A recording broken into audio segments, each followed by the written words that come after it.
Welcome back to Digital Self-Actualization. The podcast where we ask how we can reach our full potential using modern technologies. I'm Maiden Helfont, And I'm John Maverick. and we're both past video game addicts turned content creators and lifelong learners. Welcome back. Today we're going to be talking about motivation as it relates to self-actualization. Wow, that kind of has a ring to it. Motivation as it relates to self-actualization. I don't know. I don't know if that was on purpose, but why is motivation important for self-actualization? Well, if you aren't motivated to do the things that go with self-actualization, then how are you going to self-actualize? I myself have had a very interesting motivational journey when it comes to self-actualization because the types of motivations that have led me have changed a lot Mhm. through my experience. I remember when I was in high school and middle school, I was predominantly motivated by extrinsic motivation, especially when it came to school. I'm sure you can relate in getting tons of homework and projects that you had to do and tests that you had to study for. I enjoyed some of my classes, but most of the time, the thing that got me to do the work was that teacher hanging a big fat piece of paper, like, "Oh, Yeah. you get an A plus if you do this." I'm like, "Okay," uh, and if I didn't get the grade given to me, then I would ask, like, "Okay, what's the point of doing this? Then is it going to be graded? Oh, it is. Okay, I guess I'll try." That didn't work out too well for me because then when it came to doing stuff outside of school, I mostly just played video games because that's where I felt like I was motivated intrinsically to do stuff, which we will define those terms a little later in the Yeah, podcast. come on, Aiden. But People are scratching their heads. What is this extrinsic stuff you're talking yeah, I about? guess I should I guess I should define it right now briefly, otherwise it won't make sense what I say later on. So extrinsic motivation is motivation to do something that comes outside of yourself. So think carrot on a stick.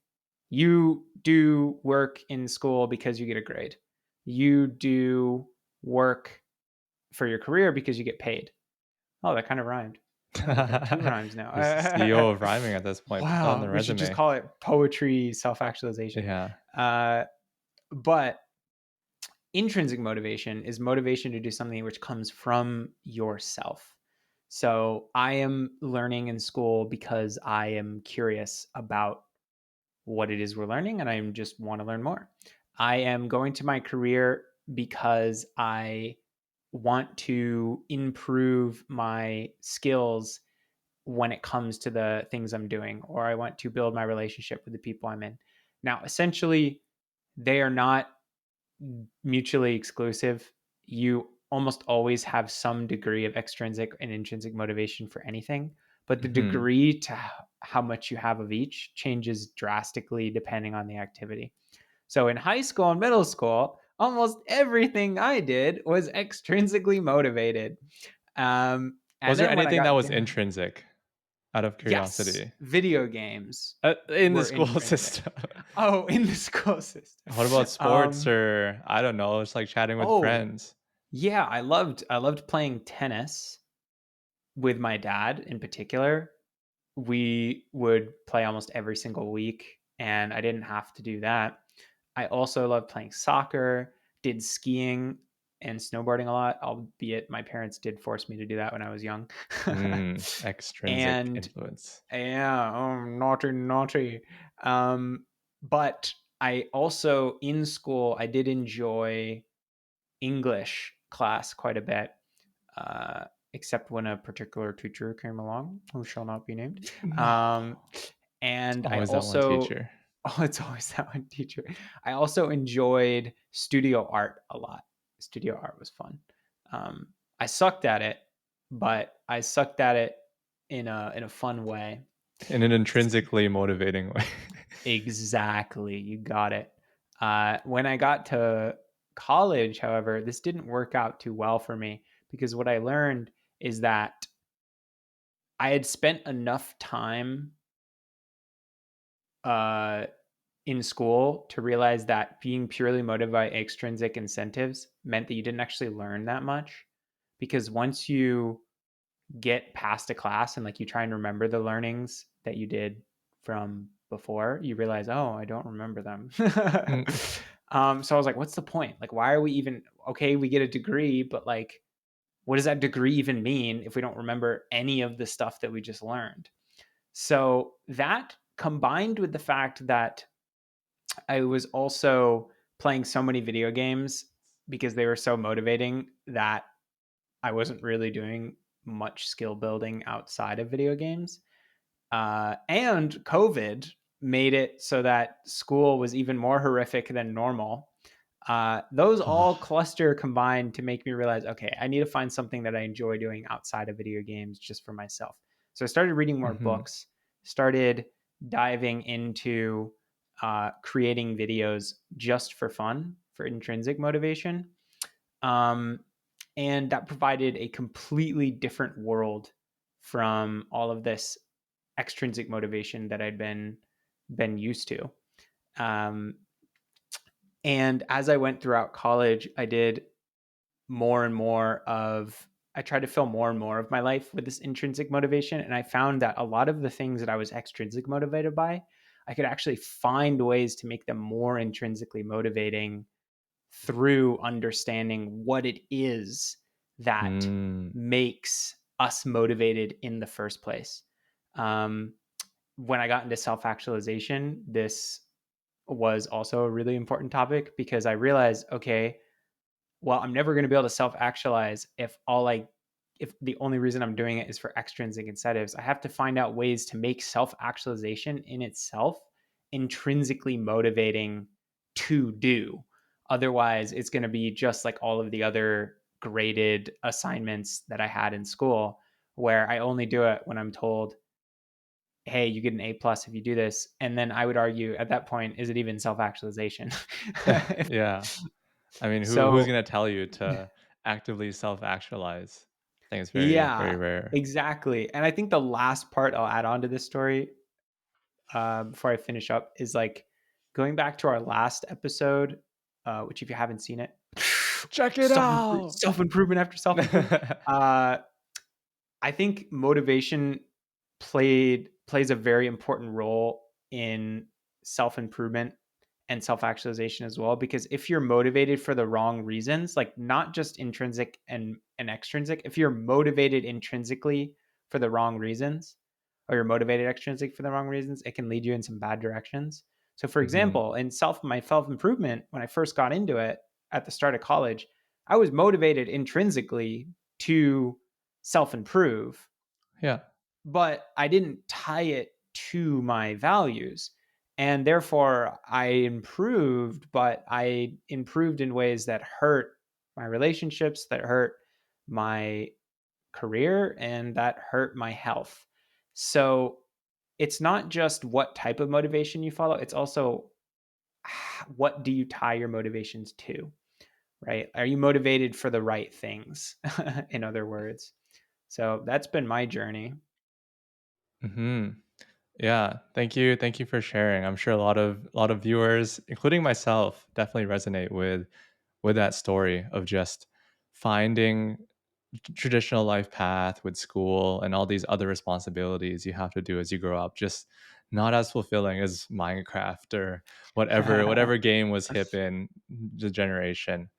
But yeah, it's very interesting to see how you went from something that might not always like that was very fulfilling intrinsically, like games, into something that people may argue is just like not that enjoyable, like reading. I know some people who just would swear to not read a book. They just spark Yeah. notes everything for school, and they never had the chance to enjoy. Wait, what is that? That was like a prey sign of Oh, swearing not to read book, but it must have been so terrible, so I didn't come mm-hmm. across. Yeah, yeah. Lots of food for thought, and like I guess from my personal experiences, it's been pretty similar, especially with the gaming route. I never really found much intrinsic motivation for school until when I started my self improvement journey, which then was covered in last episode as well. But Mm. around that time, I began finding that intrinsic motivation in my schoolwork for the specific topics I was interested in because I tied it to an extrinsic motivation to leave an impact on the world. And I would Mm. say this was one of like the most fueling parts of my ambition, my productivity, the reason why I did things. Because just I read so many self-help books at that time. My brain was like brainwashed. It was so malleable. It was neuroplastic. And it at the same time, though, it kind of came from a feeling of lacking because, like, I used to spend so much time playing games, and I just felt morally obligated to pay it back just for the people around me who have helped me get to where I am, as well as just to the world to leave some sort of significant impact that I could be remembered by. Because if I were to just, Mm. like, go along with the normal life path and just get good grades, get a job, and then just live my life just working that 9 to 5, then I don't know if I would be necessarily remembered beyond just my kids, if I even have any kids in the first place. So that was it was If like you an do, will they ex have purple yeah. hair? Yes, of course. Well, it depends on my partner as well, you're gonna have to just Oh, are they find the also middle gonna be a between the VTuber? colors. How do We'll see. VTubers I think that's for another another Yeah, that's another podcast episode.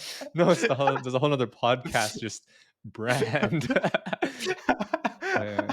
How I Met Your Mother, VTuber style. But Oh my yeah. god. So then that was a really powerful motivator, but it was still extrinsically motivated because I guess you could say it came from within, just that desire to help others, that belonging. I will discover we'll touch on that more in the future, but like, it still was a means to something rather than the process itself. Mm. Like I wanted to be remembered. But yeah, aside from that, there's also just another really strong motivation I had, which was just to be financially independent.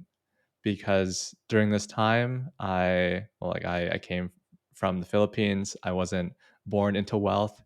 And it was always in the back of my mind whenever things like school and future jobs came up. It would just live rent free in my mind for the most part. And during the self-help phase, I wanted to kind of alleviate it by being more self-sufficient.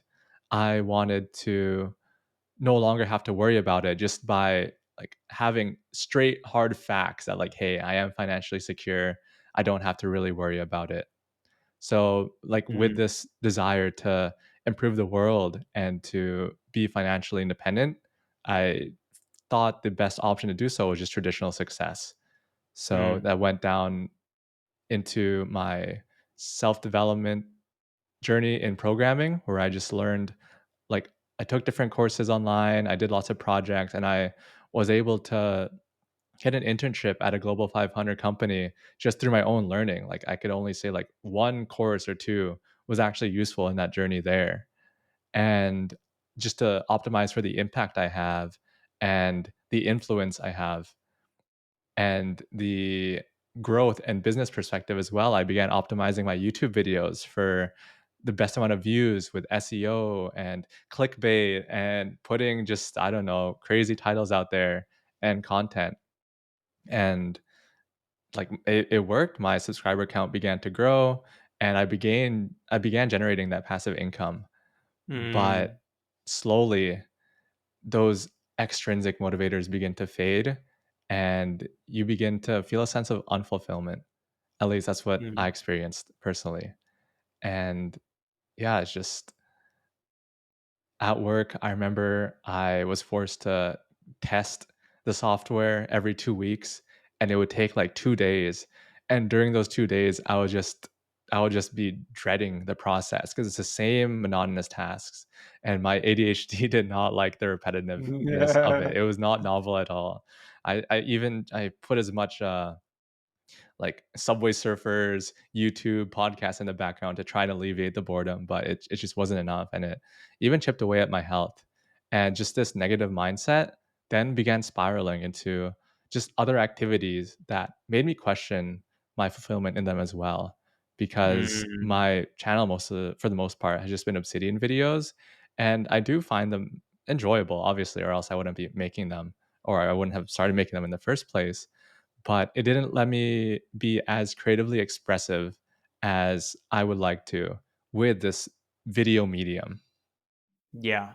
And I also wanted to not always bound myself to these external metrics like views or subscribers or the algorithm as a whole, which I feel like is the common perspective on YouTube channels nowadays, Mm. especially if you want to try and make a living from it.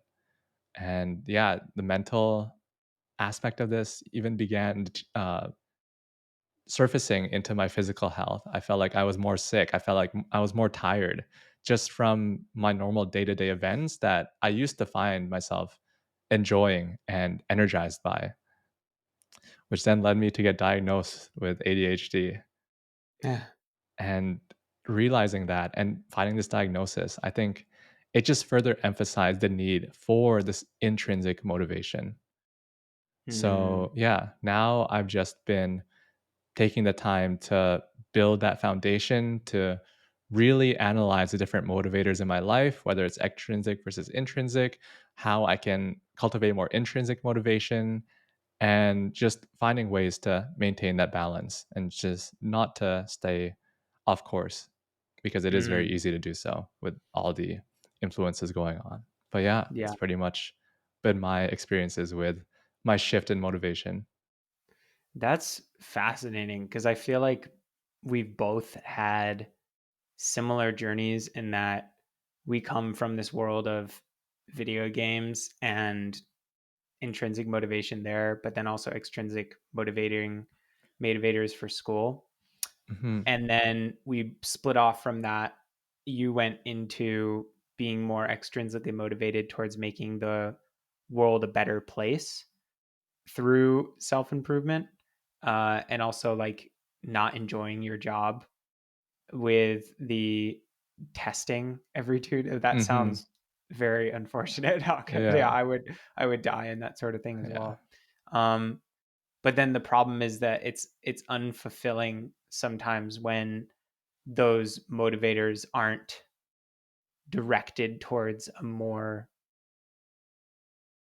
value based goal, and you can be led astray when they aren't, even though you're doing things more in intrinsic motivation than you used to, uh, which I think is a great way to go into what type of motivation and is most important for self actualization, and how to make sure that you're being motivated in a healthy way.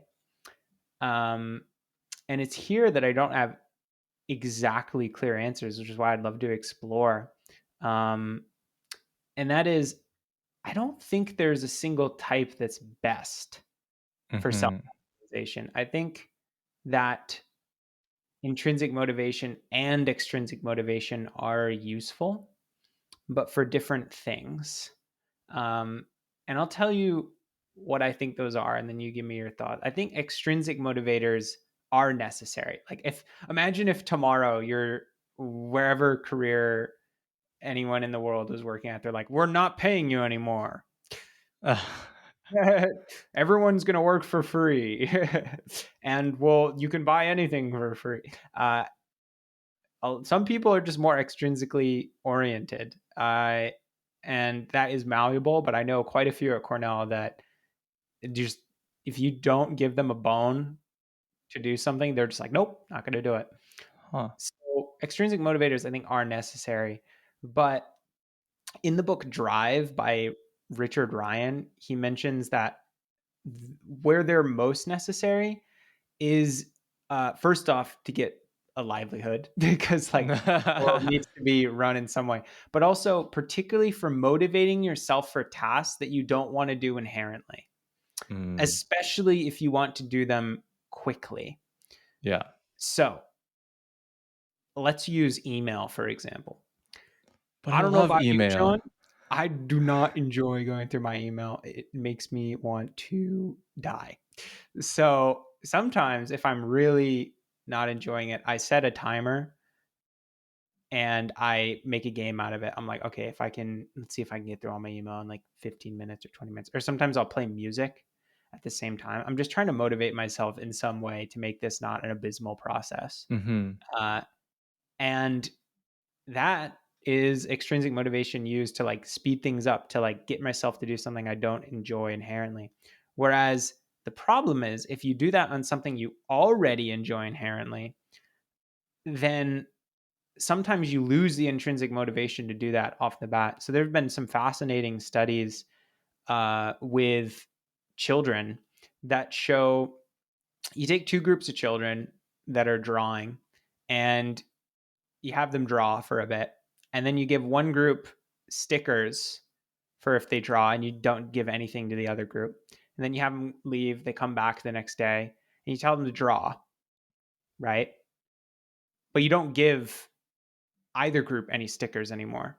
What you'll find is the group that was given the stickers the day before, sometimes they're like, well, I'm not going to draw unless I get the stickers. Like, what the heck? Mm. Why are you not giving me the stickers? Whereas the group that didn't get anything in the first place, they're like, I wasn't expecting anything anyways. I just like drawing. Yeah. So I'm sure you can resonate with this as a content creator. Like, I have Yes. certainly found my motivation levels ebb and flow with creation because, like, I used to be entirely intrinsically motivated, and now I like to try and prioritize intrinsic motivation, but it's very hard to not have some extrinsic motivators in that I would like it to have some form of income. Mhm. So it's hard to balance those. Um, so that's where extrinsic motivation can go bad. Intrinsic motivation is particularly good for activities where you should be inherently motivated to do them, and you need to come to creative solutions to do them, because intrinsic motivation doesn't lead you to rush things. If you like doing something for itself, why rush it? Right? Like Mhm. you're playing the guitar, and then someone tells you like, "Hey, you should play that like twice as fast." And they're like, "Why?" Like like It's like you're what? listening to a song Yeah. because you enjoy the Yeah. feelings, and someone tells you, "Hey, Yeah. listen to it on 2 times." What are you doing? You could listen to it Yeah. twice if you were to do so. Ali Abdaal. Sorry, what? Ah, whoa. Don't worry, he'll never know. Um, yeah, so I'm curious though, like, do you have any other thoughts on when intrinsic motivation or extrinsic motivation would be better than the other, or how to balance them? Hmm. Yeah, before I get into my thoughts, I just wanted to say for the emails, it's interesting you bring that up. As you were saying that, one thing that came to my mind is a fun way for me. It's like not even intentional. It's just I keep payment notifications when purchases are made in my email, right? So in a way, Nice. my email is like slot machines. Every time I open it, I could win big. I don't know. Like it's variable rewards. It keeps me suspenseful. Your revelation on your face is Dude, I crazy. need to do that. That's Like so you smart. see it and you're like, oh my god, like I have to sift through all my emails. I need to see if I won big. But yeah, that's I'm literally putting to do that. Maybe this is unhealthy. Maybe we're promoting gambling on a digital self-actualization podcast. I Mhm. am fine with Yeah. this. Uh, It's about the journey, not the destination. No, do you see how happy some gamblers are on the slot machines? Like oh, they are more absolutely. focused than any other person I've seen. Like eyes glued to the screen, just like pressing that lever, like it's the only thing they know in life what to do. But Yeah. yeah. Um Aside from that, just to continue riffing off of what other stuff you said, losing intrinsic motivation as you introduce those extrinsic measures, it's a common thing on YouTube and just other social media platforms, it seems like, because you always start creating because you have something to say. You have a vision that you want to actualize. Mhm. But the problem is just the environment that you're in, that you're doing all of this in, just always encourages you and influences you to begin adopting these external influences because views are always on the screen. On YouTube Studio, there's always that first thing that you when you enter that says, hey, your video is a 1 out of 10, it's doing better than usual, No. or a 9 out of 10, or it's like it's flopping all the effort you put in. And it Yeah. really brings you on this emotional roller coaster, which kind of prevents you from just having that more abundant filled mindset that the intrinsic creative process allows you to have. Yeah. Yeah. I Yeah. agree. It's really hard to figure out how to balance them because it's not like one is objectively better than the other. The world wouldn't be a good place if it was only operated by either one. Yeah, if we were all Um, hippies and just went with what we enjoyed. exactly, exactly. So yeah, I'm trying to think if there's any other things about balance that I can think of. Hmm. I'll think of some as well because I never got to introduce my own. Hmm. I I like what you said with just adding extrinsic motivation if maybe our long-term goal is intrinsically motivating, but we just need an extra boost for like the small tasks. Ah, Because, that's good. Yeah. I'm gonna try and just expand on your example, just like the email. Like, maybe it's part of your broader vision of just being, like, an influential personal brand that helps people turn their video game addictions into addictions for life and fulfillment Yeah. and flow. Yeah. But, like, a part of that will be things you don't enjoy, like video editing or Yeah. doing emails or doing your taxes, and, like, sometimes the intrinsic motivation is not explicitly accessible there. So you do have to turn to other mediums, like turning into slot machines. Yeah, I love that point. There are aspects to almost any intrinsically motivated activity that you don't enjoy. So Mhm. sometimes using extrinsic motivation there can help you do them. And specifically, if it's on a random schedule, as we've learned in a lot of the Huberman episodes, Yes. when rewards are random and intermittent, they don't break intrinsic motivation as much. In fact, they build it, right?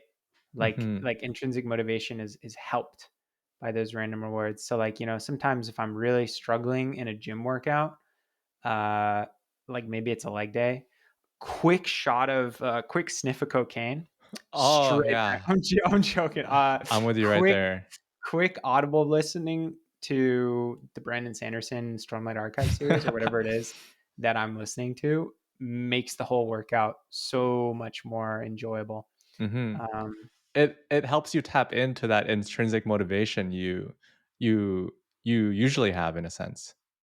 yeah, exactly. And it doesn't ruin it for the entire. It's not like, oh, I listened to the one chapter of the book. I'll never be intrinsically motivated for the gym again. Looks like I'm screwed. I'm going to atrophy. All my muscles are going to turn into sludge. No. Yeah. No, that's a good point. I just remember off the top of my head, just with the idea you mentioned on how intrinsic motivation helps you enjoy the journey more. I feel like there's also on the flip side with extrinsic motivation helping with urgency and Mhm. deadlines. I think you did mention it as well. Yeah. Because I remember just like with these extrinsic motivators of like financial freedom and impact, it's like, oh, I could die any minute. I could die like in the next 5 seconds. And with financial insecurity, it's Oh like, my oh, god. like I have to, I don't want to retire at 65. I have to retire as soon as possible. And it really gave a Yeah. sense of urgency, which wasn't healthy at times. And it led me to optimize and prioritize those things over intrinsic motivators, which made Mm. it very easy to fall into the default path, the traditional path of just like climbing the corporate ladder and getting what are seem to be more prestigious jobs just because they do pay more, Yeah. but not enough time really exploring if the things you wanted to do, the person you wanted to be was also aligned with those jobs. I love that you It didn't let mentioned me that. explore. Yeah. Yeah, extrinsic motivators lead you to cut corners. Yeah. In fact, there's actually been studies on this, which are pretty Really? hilarious. Where like, yeah, the most famous one, you might even have heard of this one, is like the um the what's it called? Oh yeah, the candle box study. And basically, what they did is they give people a box with a whole bunch of stuff in it, like candle nails and some Oh, other yeah. random shit. And then they're like, okay, figure out how to get the candle like suspended in the air without touching the table using just the stuff that we give you here. Uh, they had two groups.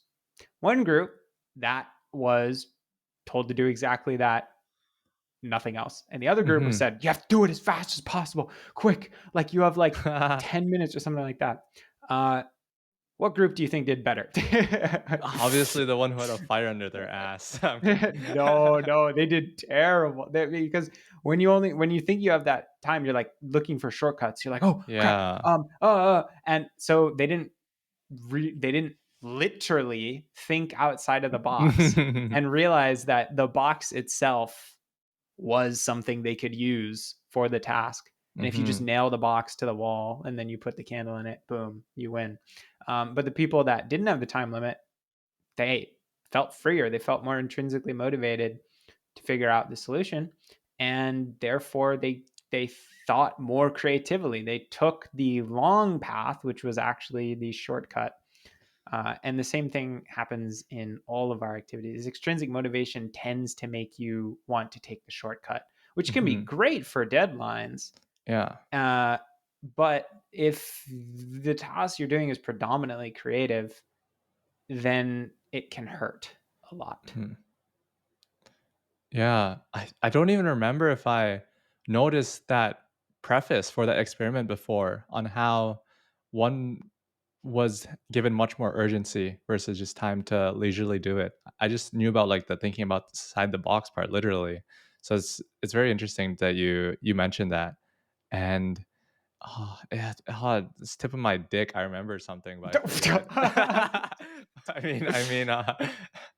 um, hmm. Yeah, I lost my train of thought. That's okay. It'll come back at some point. Yeah. Yeah, I think we've hit the balancing point pretty well. I think a good way that I think we can go now is in how do you actually build intrinsic motivation? I think it's kind of obvious with extrinsic. Yeah. Right? But intrinsic Or being force motivation, fed to. yeah, and what should you tie it to as well? Like, how do Mhm. you tie it to your values? And the best, by far, the best theory I've ever come across for In this life. in Oh. life uh, is self determination theory by Richard Ryan and wow, I can't remember the other man's name. Thankfully, I think he's dead, so he can't get What? mad at me. um, but anyways, this theory is made up of three parts, which is the idea that intrinsic motivation comes from a mix of autonomy, competence, and relatedness. And I'm going to use video game anecdotes to explain each of these. So, autonomy is the feeling that you have control over what, when, why, how, and with who you do something with. In video games, say something like Elden Ring, you have tons of autonomy. You get to choose what class you play, what weapons you use, who you play with, because you can summon friends from outside Mhm. and other worlds. Choose where you go in the world. There's tons of autonomy, which gives you a ton of intrinsic motivation. Then we have competence, which is importantly not just the feeling that you are good at something. That's an aspect of it, but more importantly, that you are improving at something.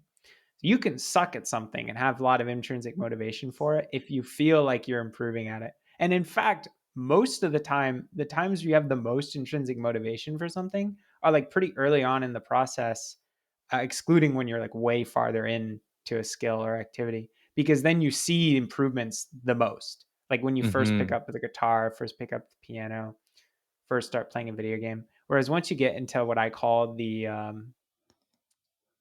grinding like middle zone, then kind of sucks because like you're putting in a lot of effort, but you're not actually getting as much out. So that's competence. Is how can you feel like if you feel like you're improving at something that you care about, then it builds intrinsic motivation. And then lastly, we have relatedness, which is the feeling that you are important to others and they are important to you in some way. Um, and video games like League of Legends build this really well because not only do you play with others on a team that you have to work with, Mhm. but you matter to them, they matter to you. You can be in teams across games if you're part of like an actual squad, play with friends, stuff like that. So if you build all of these, once you know what self determination theory is, the question becomes, how can I build autonomy, competence, and relatedness into any activity in my life? And I that, before you go yeah. into that though, I don't know if you know the answer because I don't even fully know myself, but what about these things are intrinsically motivating? Hmm. That's a good question. Ooh, I like that a lot. Well, It I could think. be like scientifically, it could just be through your own experiences, but that's one thing I haven't fully Mm, understood yet. Because yeah, you always hear like self determination theory, blah blah blah blah, all thrown around, but like yeah, mm, mm. I think the most obvious one to me right away is relatedness. We are fundamentally social creatures. So, of course, we have evolved to find relating to others, building relationships, having them matter to us and mattering to them to be something worth doing without an external incentive. Like you do it for hmm itself. So I think that's why relatedness would be there. Um, and then for competence, like even for stuff that we're not extrinsically motivated to do, like for work, why would you not why would we not have evolved to like want to improve at any of the activities that we're doing? Like if you're berry picking or like farming, it'd be pretty stupid to be like, man, it would be nice if I just didn't improve anymore. Just like let me rotted stagnate. in bed. Imagine how you would feel if you talk to a friend. You're like, "How was your summer?" It was like, "It was good. I stagnated in bed the entire time."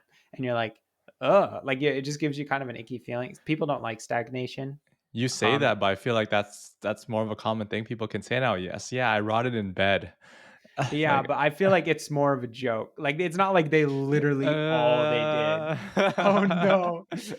Okay, uh, maybe I'm speaking from an area of ignorance and yeah. everyone is but even in that case, I bet you the reason they're rotting in bed is cuz a lot of the things that they're doing gives them an artificial feeling of competence Mm, that doesn't actually last. So like, watching doom playing video scrolling. games or like doom scrolling Yeah. are intrinsically motivating. Um Mhm. And then for autonomy, I think we've evolved to find that good because if you don't have some degree of autonomy in something you're doing, then you might get forced to do something stupid or like uh maladaptive for you. Yeah. So having room to be able to make your own choices, it'll also make you more respected by others. Like if you just follow the crowd and do exactly what everyone tells you to do, probably not going to help you in your social standing. Mhm.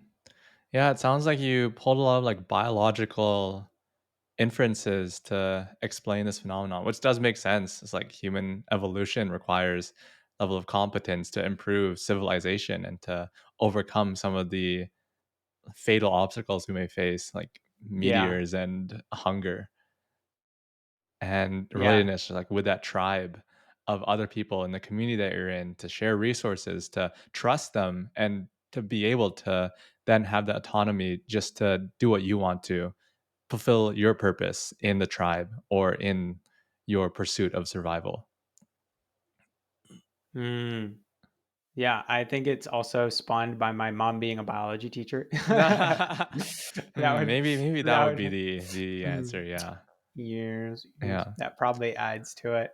hmm Um, yeah. Did you have any other thoughts on self determination theory before we talk about how we might be able to Yeah. apply it to intrinsic motivation? Yeah. For my answer to my own question, Yeah. the first thing that came to my mind was how they all kind of help enhance and facilitate the self. Like they all help Uh, towards self-actualization because with competence, you get to explore more nuanced and more complex versions of yourself. as you begin to learn new skills and begin expanding your consciousness, like intellectually or just in terms Mm. of your capability to do things, which then can help you grow into that version of yourself you want to become.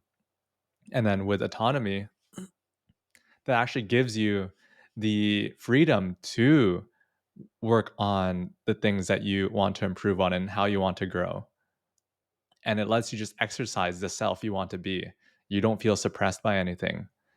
And then with relatedness, I think there is some value in seeing how other people perceive you because it's very easy to be prone to your own blind spots in the way you think, the way you perceive yourself, and being able to see other people's perspectives can help kind of triangulate a more realistic interpretation of who you are. I love that you brought that. I didn't even make that connection. Like, yeah, because if you're only driven by extrinsic incentives, then it's hard to make yourself a more complex self Mhm. in that, like, you'll cut corners. You won't build as meaningful relationships if you're only transactional in the way that you see them. Whereas these intrinsic incentives, like by their very nature, lead to a more complex self. Um, as long as, well, a complex and good, wise self, as long as they're Mhm. rooted in your values and in wisdom. Oh, watch episode one. Sorry, what? I didn't hear anything. Yeah. Yeah. Yeah, I like that. Mhm. That's all I could think of personally. Yeah. Well, how do you how do we apply this to a real life? Like it's one thing to say it in abstract, like, autonomy, relatedness, competence, but how do you make this concrete? And I think that's where I started when I first learned about these theories, asking myself, how can I build each of these in the individual things that activities that I do? And also, how can I build each of these in the values that I care about? Right? Like, if I'm a curious individual, how can I build intrinsic motivation to embody that curiosity in some activities in my life? And that's where you can ask the question very concretely, like, how do I build autonomy in Mhm. this? How do I build competence in this? How do I build relatedness? Um, for building autonomy, it's literally all about, how can I give myself more power over what I do, when I do it, how I do it, with who I do it, and why I do it. Uh, so for content creation, that might be like exploring more styles of video making, like I'm doing right now, or exploring more ideas that you talk about inside of the videos. Um, then for competence, it's all about, like, how can I build more of a feeling of progress in what I'm doing and Mhm. actually practice well. And there's a whole science. Of course, we can't talk That's about a how to whole do this. nother And that's episode. a more than an episode. That's a goddamn, like, course book, everything. But I think the best piece of feedback I could give is, in every activity that you do, try and have some sort of goal, some means of getting feedback towards that goal, and some rules about how to go in that activity. So, for example, with Mhm. writing, for example, one way that I've built a feeling of competence is I actually have I've made the goal of trying to define, like, what makes writing work. When I find good writers, like, why are they good? Yeah. Right. And I reverse engineer them, and I find these, like, principles that, while they don't sum up what makes good writing, they do help make higher quality writing. And then I try and apply them in my own writing. And I get feedback by having you in our writing club read them, Dennis read them, and then I try and improve it. And that gives me a feeling of competence. And then lastly, in relatedness, like, how can I mean, this is also an entire podcast or a course, and it's how can I build more meaningful relationships? Holy. In the next You sure 5 you can't just minutes, it's answer that in one sentence? Come on. no, unfortunately not. This is more like the starting point for people thinking about motivation, uh, to build each of these things. But like, yeah, like how can I build more meaningful relationships? How can I make myself matter more to people? How can they matter more to me? How can I fit more room in my schedule for relationships? How can I surround myself with people that resonate with? Where can I find people to resonate with? These are all the types of questions that I would ask inside of that. Is there a way that I can make this extrinsic activity intrinsic by like having a friend do it with me? Or Mhm. um, oh, sometimes I've made activities I hate more intrinsic by being like, okay, after I do this, I'll write a paragraph to my brother about why I hated it so much and how and try and make him laugh. You made So me laugh. yeah, Job was done. exactly. Exactly. Yeah. Can you think of any other ways to think about this or like examples in your own life? Mhm.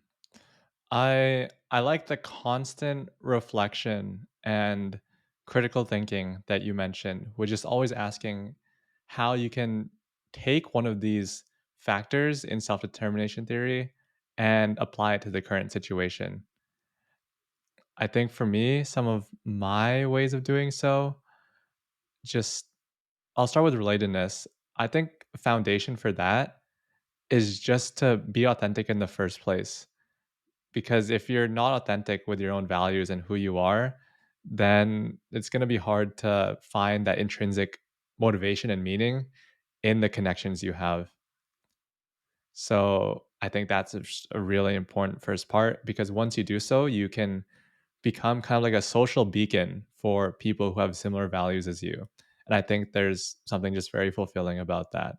I've experienced that through things like Atelier, which is the creative group that we went to and visited when we got to see each other in BC. I got to Mm, experience that in the Second Brain Summit I just came from, with just a like-minded people of who are interested in productivity, learning, just using technology to improve their lives and manage it. And it was just so surreal being able to have those conversations and just be in that environment. Much more fulfilling than any school course or just everyday like transit interaction ever could. mm, Mhm. And yeah. I think when it comes to relatedness as well, I was reading this book called Super Communicators. I just started. I don't know if Mm, you read it before, I've heard of but it. yeah, one of they mentioned that there's three types of conversations that you can have. There's one where you try to answer a question, you make a decision. There's one where I think you just get to relate with feelings. It's like the common misconception where like a girlfriend trying to vent about their day, and then the guy's just like giving them logical answers because the woman Yeah. venting is the feelings based conversation, but then the man is just going with the decision making, the logical perspective. But then there's also a third one where you explore your own identity.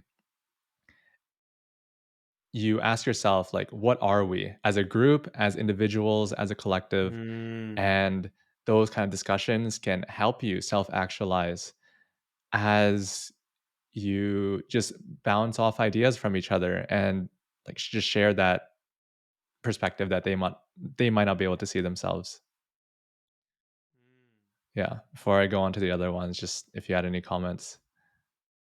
yeah, I mean, I love the examples of the second brain community because one thing in particular that has like baffled me as I've been in college is that anytime I've taken part in a course outside of college, like in an online cohort course, the amount of intrinsic motivation is honestly almost satirically higher compared to some of the classes that I've been in at Cornell. Now, that's not to say there aren't a tons of students with intrinsic motivation there. It's Yeah. just that it's such a difference because like nobody goes to an online course that isn't for their job if they don't have a ton of intrinsic motivation. Mhm. They could be doing literally anything else. Like, so meeting someone at a Second Brain summit or like on an online course like that is just, it's such a wonderful experience. Uh, That's a whole nother thing that like people that are fueled by intrinsic motivation are intoxicating. Like when you're around them, bro, they light you up. It's it's an experience. Mhm. So it's not just about self actualizing yourself when you build intrinsic motivation. It transcends to others. Mhm. It's like a collective influence, just like a collective delusion that everyone has. Yeah. Yeah. And even if you can't really find that physically, there's so many communities online that can help you find something similar. Obviously, it won't be as immersive as like in-person conversation, but I don't know, just like the chats I get to have with you have been quite fire despite sometimes it only being like our voice or just seeing your Yeah. fucking profile picture just smiling at me menacingly. But yeah. Yeah. Yeah. Yeah. On top of that, just beyond relatedness, well, it depends. There's like you already touched into the idea of just deliberate practice, setting goals from yourself, taking these abstract things you want to improve on, and then maybe crystallizing them, making them a bit more concrete through these mini goals. And I Yeah. think even with the use of AI, if you can't do it yourself, just asking AI, who has like so much knowledge and experience with this, like, hey, what could these milestones look like? They can kind of help you see those in ways that you previously couldn't. Mm. Yeah, because one of the things that I wanted to do for this podcast was set up short form content. So then we create little shorts to break down our videos. And initially, I was just like, yeah, how am I supposed to measure this? Like, yeah, shorts. Like, I make a short, that's progress. But just like, how about everything in Yeah. between? But then I asked AI, and it helped me with a pretty solid roadmap to do so. Yeah. Yeah. I Yeah. love that you brought AI into that Hmm. because give that outside perspective. Yeah. And even if it's not skill related, you could also just do something intellectually improving wise, just with the idea of mental representations, the way you understand either a concept or like something in this universe. Like, and I think a really fun way of like visualizing that yourself is just with the note taking app we use, Obsidian, where you can see your text grow, you can see the links to other notes grow, which then represent your understanding and competence of an idea. Mm, mm. Yeah, I like that you brought that in because there there's something that I didn't emphasize earlier with extrinsic motivation and intrinsic motivation is that some people might see that as extrinsic motivation because you're like, oh, you get more notes, numbers. I'm extrinsically motivated for that. Hmm. Um, Extrinsic motivation, usually the incentives external to you are valuable in the real world for some, I can't find a better word than external thing. Like you use money, you use money for like buying stuff, right? Like Hmm. food and whatnot, like stuff that helps you survive. Whereas there have been studies showing that when you give people rewards in games, like for example, in-game rewards that have no value outside of the game, it doesn't have the same effect of diminishing intrinsic motivation because it's fundamentally tied to doing that activity and it's only valuable in that world. So like Mm. in Obsidian, like having that number go up, and it's more intrinsically motivating than Yeah. extrinsically motivating. It's like a symbol for what it represents, which is Yeah, your further understanding of these topics and ideas. exactly, Mhm. exactly. And just yeah, having the curiosity required to willingly dive into just purposeful practice, proving your mental representations, I feel like it's just like one of the most valuable skills for doing so. Yeah. Was there anything else you think we should discuss? I think this is a pretty good amount of information Mhm. for people. Oh, I didn't get to talk much about Oh, autonomy. competence. Autonomy, yeah, Yeah, sorry. I I think you did a good job of explaining just like the feeling behind it. Just like, yeah, I get to do whatever I want, but then how can you kind of frame that? I guess you mentioned the video game analogy.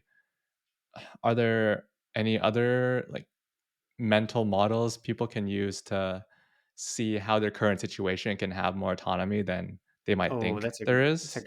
great question. I think by far the best mental model I've ever come across is projects over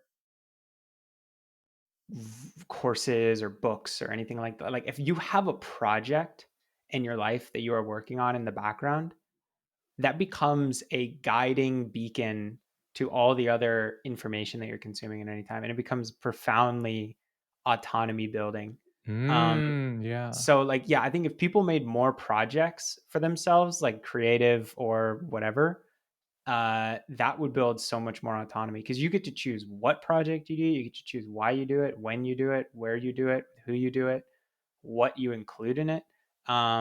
Like for example, creating a YouTube video is a very autonomous thing for me because it's in itself a project, and then I consume information and I consume it differently because it's all in the lens of, oh, I'm making this video, and then absurd things come out that never would have if I wasn't consuming that project. So yeah, I think that's the best mental model I can think of. Mhm. Yeah, so it sounds like having that pursuit changes the lens at which you see the world, which then can open up new affordances or what's the non-ecological Ooh. term? Yeah. New perspectives at which you can interact with things, whether it be finding something that you once thought was boring into like something that's actually insightful because it's related to your project, it can help further you in your project, or Yeah, yeah. yeah, exactly. Mhm. Nailed it. But yeah, I think that's all I have to say on the topic. Great. Well, I think uh, the last message that I'd like to leave people off on is uh, neither intrinsic motivation or extrinsic motivation is the best. It's the only way. It's a balancing of both that I think is rooted in how to self actualize. And our personal journeys both kind of show that. Mhm. So, uh, apply one thing from the podcast that you can think of. Don't try and apply Do it every single all. thing. Maybe Do it all do it right now in all. the Maybe next just pick hour. one of those maybe pick one of those aspects of self determination theory and think about how you can put it more into your life. And as always, have a fantastic rest of your day. What should our Eat some peanut trademark butter. slogan be? Yeah, what should it be? We haven't thought of something. Huh. Hmm. Stay actualizing? No. Stay actualized.